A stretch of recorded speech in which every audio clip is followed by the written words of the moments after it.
Meanwhile, in neighbouring Syria, the strengthening of al-Qaeda-linked groups has led to growing infighting between once allied rebels.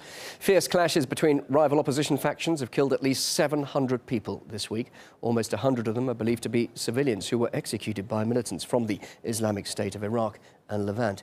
Now, the outbreak of a civil war within a civil war has prompted some Western politicians who previously rooted solely for Assad's removal to change their stance. Now, here are just some of the latest statements we've heard. The former CIA director, Michael Hayden, said the Assad regime is beginning to look like the lesser of all evils.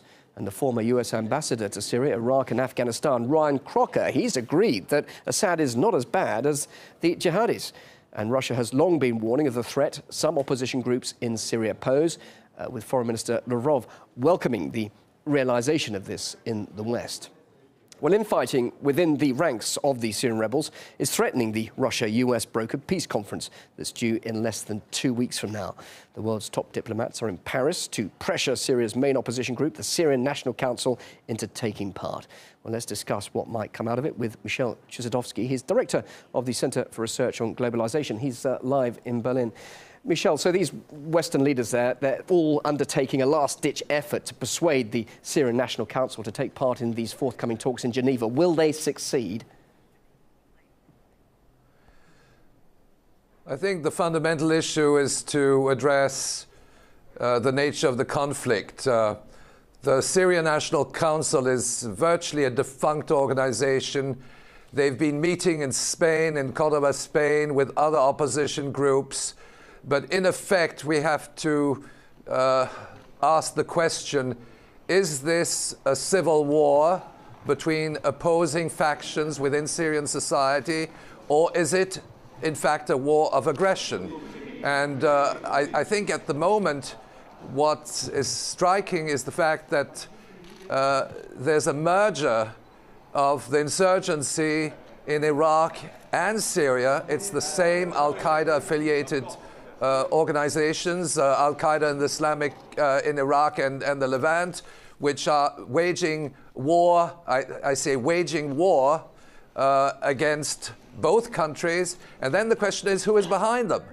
And we know that these are intelligence operations. We know that Saudi Arabia is supporting those rebels. And we know also that the United States now is supporting the new Islamic Front, which was created back in November, which is considered to be some kind of moderate grouping of Islamic organizations. But in effect, there's ample evidence to the fact that the Western military alliance is supporting the various Islamic rebel forces. And yet the Western leaders are now becoming very aware of the consequences of what's happening, aren't they? It's interesting to hear that many are suspecting now that Assad might be the lesser of all evils, as we just heard a little earlier. And yet, today's Friends of Syria meeting, that was a very different word, a message coming from the French foreign minister during that meeting. He said the following. Let's have a listen to what he had to say. Contrary to what has been stated, we don't have the Assad regime on one side and terrorists on the other. It is the regime that is fueling terrorism. So Assad's regime is fueling the terrorism. What do you make of that? Well, these are cynical statements. The Western military alliance has been recruiting mujahideen right from the outset, and it's confirmed by numerous and reliable sources, including Israeli intelligence. These jihadist forces are operatives of the Western military alliance, and it's a continuum right from the Soviet-Afghan war, so that for the West to say that Assad is allied with the terrorists or and so on and so forth, I think is a red herring. They are still intent upon destabilizing Syria as a nation state. And in fact, one has the impression now that with the situation in Iraq and Syria, that in fact what they want to do is to redraw the map of the Middle East. Yeah, but surely everything you're saying is being contradicted by the fact that the West are holding a peace conference in Geneva. It wants peace in Syria. Yes, but those, that peace conference to be held, scheduled for next week in Montreux, it really is an exercise in shadow fake diplomacy, because ultimately decisions will not be taken there. They'll be taken behind closed doors between John Kerry, Sergei Lavrov. But very important, Sergei Lavrov made the statement back in November, I believe, that the Geneva Peace II talks should focus on counter-terrorism. Now, that raises an issue, because they'll be sitting at the table together, and then the question is, who is behind the terrorists? There'll be a number of countries, there are 30 countries there. I suspect that Saudi Arabia might be present at those meetings in Montreux. But then who are the sponsors of these terrorists? Who is feeding them the weapons? And we have ample evidence. I mean, just a few months ago, Senator John McCain had a photo op shaking hands with leaders of terrorist organizations inside Syria.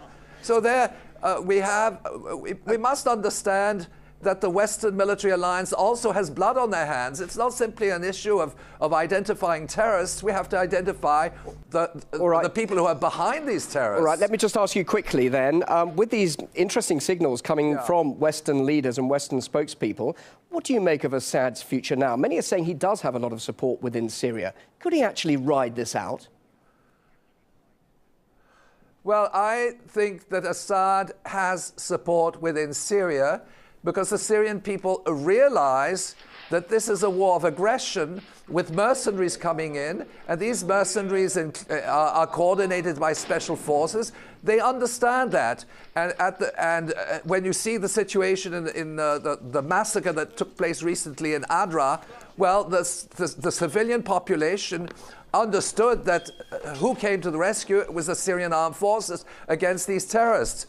I think it's shocking, to say the least, that the massacres in Adra were not covered. They were covered in some media, including the Russian media, but they were not covered by the Western media.